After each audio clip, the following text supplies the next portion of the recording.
Hello students, पिछले video में हमने देखा था कि रैपिड हार्डनिंग सीमेंट क्या होता है और इसमें हम देखेंगे जानेंगे एक्स्ट्रा रैपिड हार्डनिंग सीमेंट के बारे में।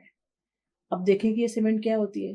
तो अगर आपको एक्स्ट्रा रैपिड हार्डनिंग सीमेंट चाहिए तो आप क्या करेंगे कि जो रैपिड हार्डनिंग सीमेंट है उसी के साथ आप मिक्स कर देंगे कैल्शियम क्लोराइड को। और ये लेकिन ध्यान रखना है कि कैल्शियम क्लोराइड की मात्रा जो है 2% ऑफ वेट से ज़्यादा एक्सीड नहीं करना। जितना आपने रैपिड हार्डनिंग लिया है सीमेंट, उसका केवल मैक्सिमम 2% तक ही आप ऐड करोगे तो वह एक्स्ट्रा रैपिड हार्डनिंग की तरह वर्क करेगा।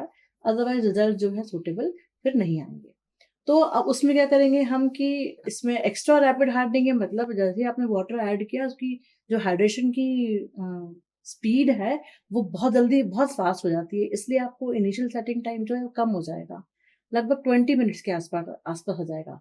तो अब आपको ये ध्यान रखना है कि इन्हीं 20 मिनट्स के अंदर आपको उसको मिक्स भी करना है, उसको ट्रांसपोर्ट भी करना है, उसका प्लेसमेंट भी करना है और उसको कॉम्पैक्शन भी करना है और उसको फिनिश भी कर देना है। तो जहाँ पर एकदम फटाफट इतना फास्ट काम करना है वहीं पर हम इसको यूज करेंगे। लेकिन अगर ऐसा नहीं हुआ तो फिर अगेन वो हमारा इनिशियल सेटिंग टाइम मिस हो जाएगा, तो उसके जो फीचर्स हैं वो हमारे फेल हो जाएंगे। पर इसके साथ में एक ड्रॉबैक भी होता है कि ये जो है, क्योंकि आप देख रहे हैं कि ये बहुत फाइन है, तो इसको आप ज़्यादा देर इसका शेल्फ लाइफ होती नहीं है। 1 महीने के अंदर आपको कंज़्यूम करना होता है। अगर आपने 1 महीने के अंदर कंज़्यूम नहीं किया, तो क्या हो जाएगा कि उसका जो सेटिंग और हार्डनिंग प्रोसेस है, वो एयर के थ्रू ही वो एयर सेटिंग उसकी शुरू हो जाएगी।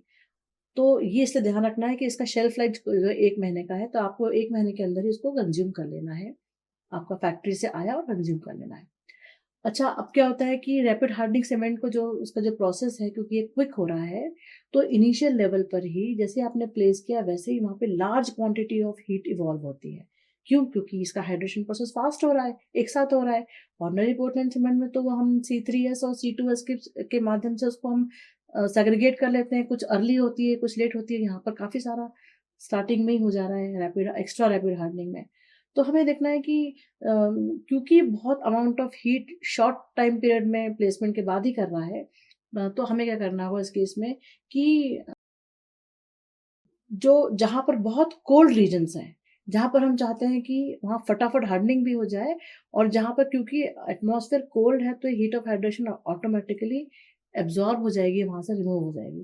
तो जहाँ एक्सट्रीमली कोल्ड वेदर्स हैं, वहाँ पर अगर आपको कंक्रीटिंग करनी है तो आप ये एक्स्ट्रा रैपिड हार्डनिंग सीमेंट अगर यूज़ करेंगे तो वहाँ पर आपको ये हीट ऑफ हाइड्रेशन वाला प्रॉब्लम नहीं रहेगा। तो अब देखिए इसमें क्या अंतर है रैपिड हार्डनिंग में और एक्स्ट्रा रैपिड हार्डनिंग में। हम देखेंगे कि जो हम 3 डेज का स्ट्रेंथ हमको मिलता है रैपिड हार्डनिंग में, एक्स्ट्रा रैपिड हार्डनिंग में वही स्ट्रेंथ 25% इंक्रीज हो जाता है। और जो 7 डेज में जो हमें स्ट्रेंथ मिलता है रैपिड हार्डनिंग का, उससे 10 से 20% तक स्ट्रेंथ इंक्रीज होकर हमको मिलता है। तो ये इसकी स्ट्रेंथ का परसेंटेज जो है इंक्रीज हो जाता है। लेकिन जब लॉन्ग रन में देखें तो लगभग 90 डेज में उसका गेन ऑफ स्ट्रेंथ वाला सिस्टम जो है, प्रोसेस जो है, वो खत्म हो जाता है।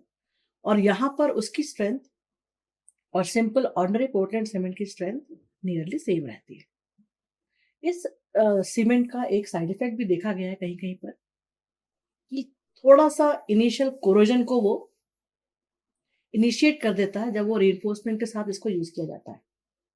लेकिन ये क्योंकि ये आगे प्रोपोगेट नहीं होता, बहुत थोड़ा सा होता है, थोड़ी देर बाद प्रोग्रेसिव नहीं होता, डिसअपियर हो जाता है, तो ज़्यादा हार्मफुल नहीं हो पाता, बट ये थोड़ा सा उसमें इनिशिएशन रहता है। लेकिन इसको प्रीस्टर्स कंक्रीट के साथ हम बिल्कुल नहीं यूज करते हैं, वहां पे प्रोहिबिटेड है। अच्छा, इवन रशिया में ये भी यूज किया गया कि आप उन्होंने rapid extra rapid hardening property को गेन करने के लिए उसको इतना फाइनली ग्राइंडिंग किया कि उसका जो स्पेसिफिक सरफेस एरिया था वो 5000 से 6000 के बीच में लेके आ गए। लेकिन और इस प्रोसेस में क्या था कि जो पार्टिकल साइज था वो मैक्सिमम कंटेंट का 3 माइक्रोन से छोटा पार्टिकल साइज था। अब इसका रीजन क्या हुआ कि ये जो है इसे इतनी जल्दी एयर सेट हो जाती है इतना फाइन ग्रेन होने से, कि मालूम पड़ा कि थोड़ा सा भी एक्सपोजर एयर को हुआ और वो सेट हो गया। तो इसी को अवॉइड करने के लिए इंडियन स्टैंडर्ड्स ने इसको कवर नहीं किया है, इसलिए हमने किसी कोड से रिलेट नहीं किया है इसको। तो ये इतना स्टैंडर्ड टाइप ऑफ सीमेंट हमारे इंडियन मार्केट में नहीं है।